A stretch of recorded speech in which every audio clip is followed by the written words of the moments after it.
First సర్ప రూపంలో వస్తారు. వాళ్ళ అంటే కనుక వాళ్ళ డ్రెస్సెస్ అనేవి వాళ్ళకు ఉంటాయి కదా, అదే అంటే మరి ఆభరణాలు వేసుకొని నా దగ్గరకు రమ్మని నేను చెప్పలేదు.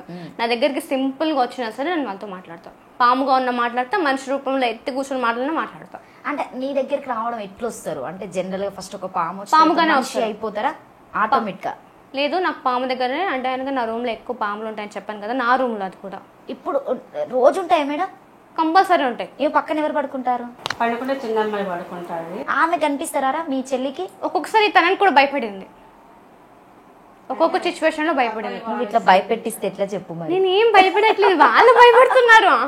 వాళ్ళకి భయపడవు, నేను భయపడతావు. నువ్వే నీకు ఒంటి మీద లేకపోయినా కూడా నీకు విజువల్స్ అనేది కనిపించడం వల్ల నీకు ఆ భయం అనేది వేయింది. ఎదుటి వ్యక్తులకు ఎట్లా భయం అవుతుందో కాదా చెప్పు. ఇప్పుడు అదే ఇక్కడ ప్రాబ్లం. వాళ్ళని భయపెట్టకుండా ఉండాలంటే ఏం చేస్తావు మరి? వాళ్ళనా అప్పుడు వాళ్ళు చెప్తే ఎందుకు భయపెడుతున్నావు, నేను వాళ్ళతో అప్పుడు అడుగుతాను. అప్పుడు కామ్గా ఒక చోటుకి వెళ్ళిపోతాను. ఇప్పుడు నేను మీ మమ్మీతో మాట్లాడుతూ ఉంటే నువ్వు కామ్గా కూర్చుంటావు ఇంటర్వ్యూలో, అప్పుడు నీ పక్కన నువ్వు మాట్లాడుకుంటుంటావా? లేదు, మాట్లాడను. ఇప్పుడు ఇక్కడ కూడా ఉంటాయా? నా తల మీద ఉంటాయి. తల మీద ఉంటాయి. సో బయట బయట బయట ఒకటి ఉంది అంతే. ఈ రెండే ఉండేది. ఇప్పుడు నేను రమ్మన్నా రావద్దని చెప్పినా సరే వాళ్ళు కంపల్సరీ వస్తారు. అంటే మాకు ఇప్పటికి ఒక కాపలా దారి లాగా ఉండడం అంతే. ఎక్కడికి వెళ్ళకుండా నువ్వు ఆ పని అయిపోయేంత వరకే ఉంటారని చెప్తారా? ఆ పని అయిపోయినాక పని అయిపోయిన తర్వాత కూడా ఉంటారు. వాళ్ళకు నాకున్న ఆ బంధం అనేది తెగిపోదు ఎప్పటికీ. ఎట్లా మాట్లాడుకుంటారు అసలు? అంటే జనరల్ గా అంటే ఏ టాపిక్స్ మాట్లాడుకుంటారు? ఇప్పుడు ఆ టాపిక్స్ అంటే వద్దండి చెప్తున్నాను, అవి కొన్ని చెప్పకూడదు. నేను చెప్పేసి కొన్ని టాపిక్స్ మేము మాట్లాడుకుంటాం. అంటే మా మమ్మీ ఎలా ఉంది అని నేను అడుగుతాను, వాళ్ళు కొన్ని టాపిక్స్ లో మాట్లాడుకుంటూ ఉంటాం. పంచాక్షరి సినిమా చూసినట్టు అవుతుంది బబిత. పంచాక్షర అమ్మవారు ఓకే, పాత అంటే పూర్వజన్మవి, అవి నాగదేవత సీరియళ్ళు నేను చాలా చూస్తా సిరీస్ అలాంటివి. ఓకే, నువ్వు ఎలా చూడంటున్నావు? పర్టికులర్గా నువ్వు రీల్స్ చూస్తూ ఉంటావా? ఏమైనా ఇప్పుడు ఉన్నటువంటి జనరేషన్లో ఎక్కువ అందరూ ఇన్స్టాకి బాగా ప్రిఫరెన్స్ ఇస్తూ రీల్స్ చేస్తూ ఉంటారు. నువ్వు జనాల్లోకి వెళ్ళాలంటే నువ్వు ఆ రీల్స్ కూడా ఎందుకు ఉపయోగించుకోవడం లేదు మరి?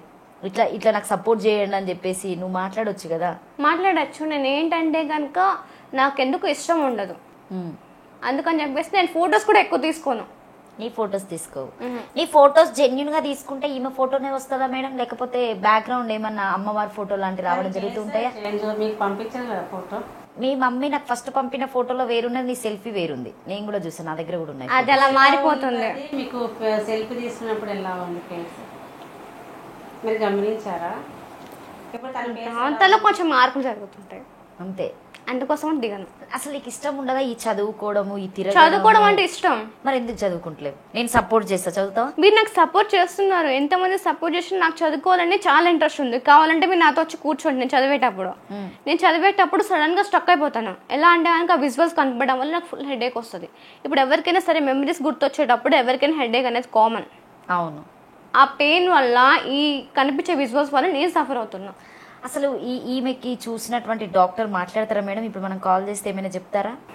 ఏ డాక్టర్తో మాట్లాడతారు? ఇప్పుడు మొన్న హైదరాబాద్ లో ట్రీట్మెంట్ ఇచ్చినటువంటి డాక్టర్ ఈమెకు లైవ్ లో అవి తీయడం జరిగింది కదా, కుబుసం రావడం వల్ల. సో ఆ టెస్ట్లు అన్ని చేశారని చెప్పేసి మీరు చెప్తున్నారు. ఆయన ఏమైనా చెప్తాడా మనకి? ఆ రిపోర్ట్స్ వచ్చినప్పుడే నేను మాట్లాడుతున్నాను. అంటే జనరల్ గా ఎలా చేశారని చెప్పేసి ఒకసారి మీరు కనెక్ట్ చేసి ఇస్తారా? నేను ఒకసారి మాట్లాడతా. అంటే ఎందుకంటే ఇప్పుడు నేను చేసిన ఇంటర్వ్యూలో మీకు ఏది కూడా నెగిటివ్ కామెంట్ రావద్దు. సో పాజిటివ్గా ఉండాలి, పాజిటివ్గా హెల్ప్ చేయడానికి నీకోసం జనాలు అనేవాళ్ళు ముందుకు రావాలి. సో ఎందుకంటే నువ్వు 22 years ఉన్నటువంటి ఒక అమ్మాయివి, ఒక చదువు వదిలేసి, ఒక అంబిషన్ లేకుండా, ఏది లేకుండా. నేను చదువుకోవాలనే ఇంటెన్షన్తో 10th ఎగ్జామ్ కట్టుకున్నాను. రాసావా? రాసే సిచ్యువేషన్ ఏమైందంటే అంటే కరోనా వచ్చింది, అది నన్ను అట్లా అయిపోయింది.